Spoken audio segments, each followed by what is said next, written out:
નમસ્કાર વિદ્યાર્થી મિત્રો, ઓનલાઈન એજ્યુકેશનમાં આપનું સ્વાગત છે। આજે આપણે વિષય અંગ્રેજીમાં R4 રેબિટથી Z4 ઝીબ્રા સુધી શીખીશું। અગાઉના તાસમાં આપણે કેટલું શીખ્યા હતા? તો A4 એપલથી Q4 ક્વીન સુધી શીખ્યા હતા। તો આજે આપણે R4 રેબિટથી Z4 ઝીબ્રા સુધી શીખવાનું છે। ચાલો બાળકો, તો આપણે ચાલુ કરીએ। તો આને શું કહેવાય? R4 rabbit. આને શું કહેવાય? S for sun। R4 rabbit પછી શું આવશે? S for sun। આને શું કહેવાય? T for tiger। S for sun પછી શું આવશે? T for tiger। આને શું કહેવાય? U for umbrella। T for tiger પછી શું આવશે? U for umbrella। હવે આને શું કહેવાય? V for van। U for umbrella પછી શું આવે? તો V for van। આને શું કહેવાય? W for window। V for van પછી શું આવશે? તો W for window। હવે આને શું કહેવાય? X for x-ray। W for window પછી શું આવે? X for x-ray। પછી આને શું કહેવાય? Y for yellow। X for x-ray પછી શું આવશે? Y for yellow। પછી શું આવશે? Z for zebra। Y for yellow પછી શું આવે? Z for zebra। તો બાળકો, તમારે આ મૂળાક્ષરોને ઓળખવાના છે। તો આ કયો મૂળાક્ષર છે? તો કે T for tiger। T for tiger પછી શું આવે? U for umbrella। અને U for umbrella ની આગળ કયો મૂળાક્ષર આવશે? તો કે T for tiger। હવે આ કયો મૂળાક્ષર છે? તો કે W for window। W for window પછી કયો મૂળાક્ષર આવશે? X for x-ray। X for x-ray આગળ કયો મૂળાક્ષર આવશે? તો W for window। અને એના પછી કયો મૂળાક્ષર આવશે? તો કે Y for yellow। હવે આ કયો મૂળાક્ષર છે? તો S for sun। S for sun ની પાછળ કયો મૂળાક્ષર આવશે? T for tiger। અને એની આગળ કયો મૂળાક્ષર આવશે? તો R for rabbit। હવે આ કયો મૂળાક્ષર છે? U for umbrella। એના પછી કયો મૂળાક્ષર આવશે? V for van। અને એના પછી કયો મૂળાક્ષર આવે? તો કે D for કયો મૂળાક્ષર છે?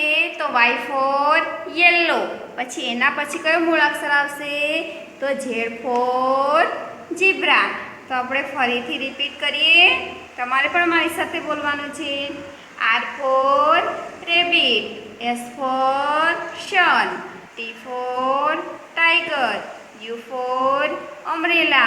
V for van। W for window। X for x-ray। Y for yellow। Z for zebra। તો ચાલો બાળકો, આપણે A4 એપલથી Z4 ઝીબ્રા સુધી બોલીએ। તમારે પણ મારી સાથે બોલવાનું છે। A for apple। B for ball। C for cat। D for dog। E for elephant। F for fish। G for girl। H for hen। I for ice cream। J for joker। K for kite। L for lion। M for monkey। N for nose। O for orange। P for parrot। Q for queen। R for rabbit। S for sun। T for tiger। U for umbrella। V for van। W for window। X for x-ray। Y for yellow। Z for zebra। તો બાળકો, A4 એપલથી Z4 zebra સુધી તમારે તમારી નોટબુકમાં લખવાનું છે। તો તો બાળકો આપણે A ફોર એપલથી Z4 સુધી બોલતા શીખ્યા. તો હવે તમારે લખતા શીખવાનું છે. આર આર લખવા માટે આપણે શું કરીશું? પહેલાં સ્ટેન્ડિંગ લાઈન, પછી કર્વ, પછી ક્રોસ સ્ટેન્ડિંગ. આ થયો કેપિટલ આર. હવે લખીશું સ્મોલ આર. સ્મોલ આર લખવા માટે શું કરીશું? કર્વ સાથે સ્ટેન્ડિંગ લાઈન, ફરી કર્વ સાથે સ્ટેન્ડિંગ લાઈન. આ થયો આર. R four red. પછી આવશે એસ. એસ લખવા માટે શું કરીશું? પહેલાં કર્વ, ફરી કર્વ. આ થયું એસ, કેપિટલ એસ. હવે લખવાનો છે સ્મોલ એસ. સ્મોલ એસ લખવા માટે કર્વ, ફરી કર્વ. આ થયો સ્મોલ એસ. એસ ફોર સન. પછી આવશે ટી. ટી લખવા માટે આપણે શું કરીશું? પહેલાં સ્ટેન્ડિંગ લાઈન, પછી સ્લીપિંગ લાઈન. આ થયો કેપિટલ ટી. હવે આવશે સ્મોલ ટી. સ્મોલ ટી લખવા માટે આપણે શું કરીશું? કર્વ સાથે સ્ટેન્ડિંગ લાઈન, પછી સ્લીપિંગ લાઈન. આ થયો small T. T for tiger. પછી આવશે યુ. યુ લખવા માટે આપણે શું કરીશું? પહેલાં સ્ટેન્ડિંગ લાઈન, પછી બીજી સ્ટેન્ડિંગ લાઈન, પછી નીચે કરીશું કર્વ. આ થયો કેપિટલ યુ.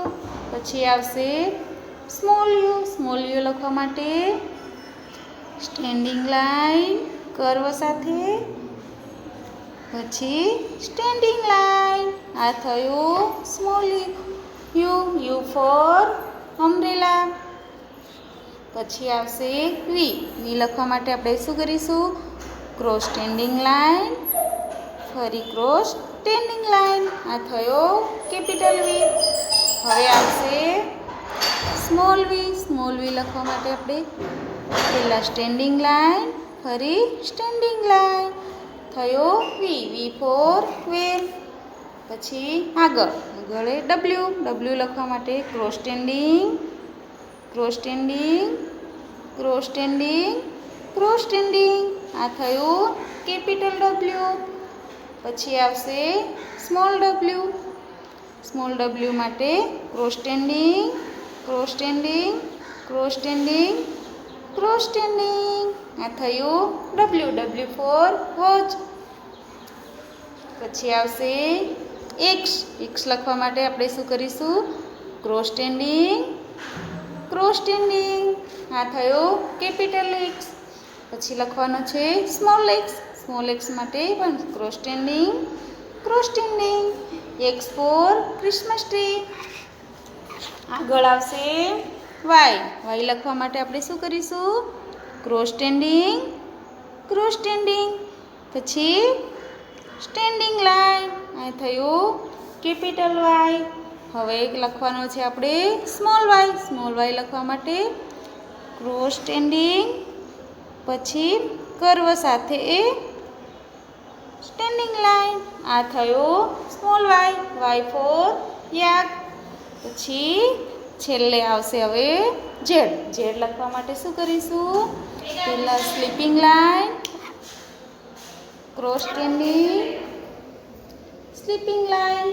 આ થયો કેપિટલ ઝેડ. હવે લખવાનો છે સ્મોલ ઝેડ માટે sleeping line, cross standing, sleeping line. થયું ઝેડ. Z for zebra. ચાલો મિત્રો, હવે તમે આ બધું ABCD તમારે ઘરે પણ લખવાની છે 5 વાર, અને તમારું હોમવર્ક કમ્પ્લીટ કરીને ફરી મને વોટ્સઅપ પર મોકલવાનું છે. Thank you.